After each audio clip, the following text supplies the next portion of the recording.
Hello and welcome back to These Blind Eyes 6580.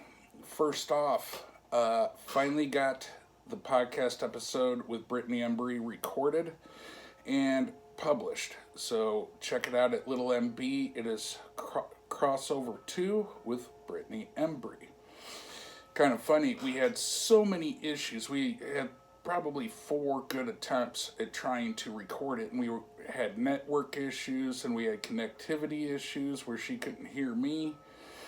And this last time she could hear me but not the best, and she said hold on a minute, and she disconnected her earbuds, her Bluetooth earbuds, and she's like, oh my gosh, I can hear you now, perfectly.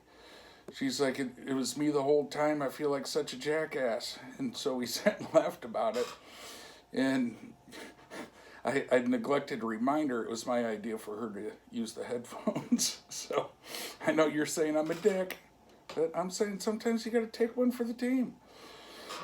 Tomato, tomato, It's just how it goes sometimes. But since this video is kind of in addition to one she did, she's probably going to see this and have a few choice words for me.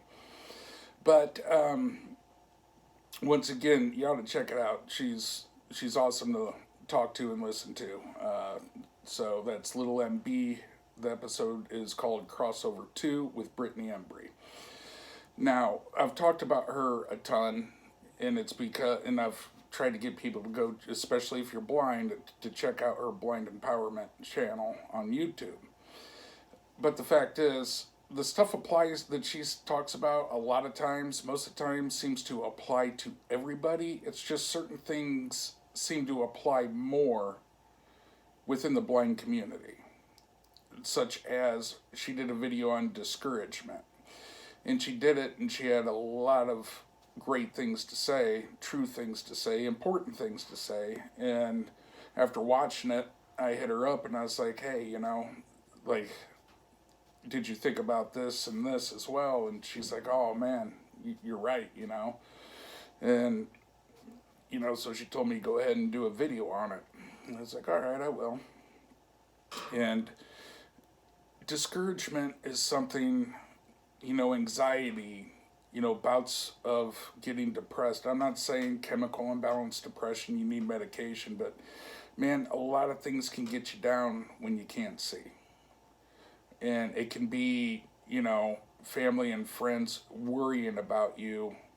And so they try to discourage you from doing something that you're wanting to do, And for the most part, a lot of it's good intentions, but it's not helping you. What do they say? The road to hell's paved with good intentions, But there's other things that occur with discouragement that people need to pay attention to and realize what the difference is, whether it's good intentions or the concept of misery loves company. And I've had this happen to me. Now, granted, if my family would have known when I was 16 that I was going bull riding, they would have definitely discouraged that. And rightfully so. I'm not going to sit here and claim it was the smartest thing to do. But I had my heart set on it. I had my head set on it. I went and did it. Granted, they called me a dumbass afterwards, but hey, it is what it is. It was worth it to me. But, and not telling blind people to go bull riding. It wasn't the smartest thing, but I had a blast. Either way, there is types of discouragement that fall under the category of misery loves company. And the first thing that had popped in my head was this guy I've known him since I was like 4 years old. And we had met at church. We were in our families went to the same church, actually since 1875.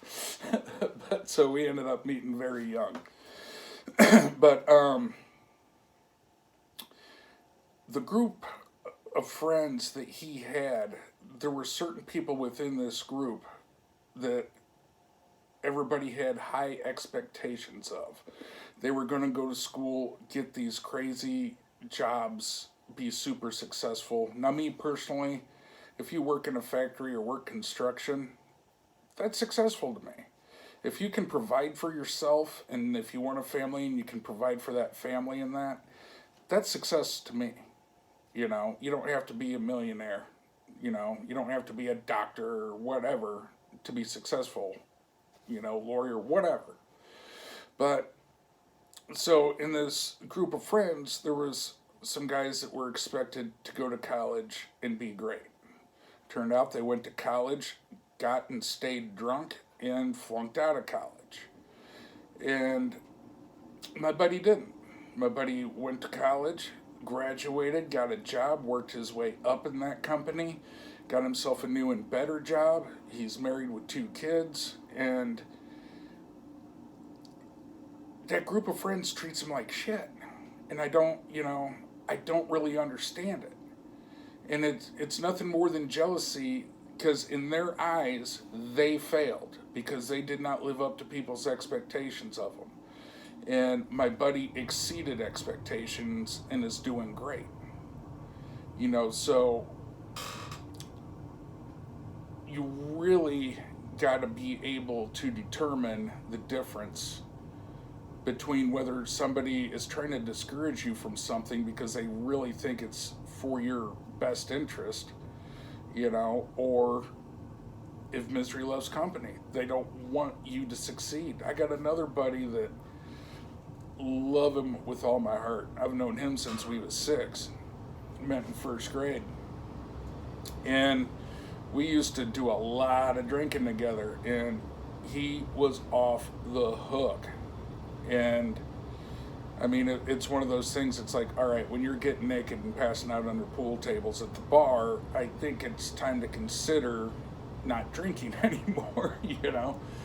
And the thing is he has been sober now for 8 or 9 years. And I couldn't be happier for him. And the thing is there's certain people, and he knows it, so that's why when he comes home to visit his parents, he'll come by and visit me, but that's it. You know, he isn't going and hanging out with a bunch of other people.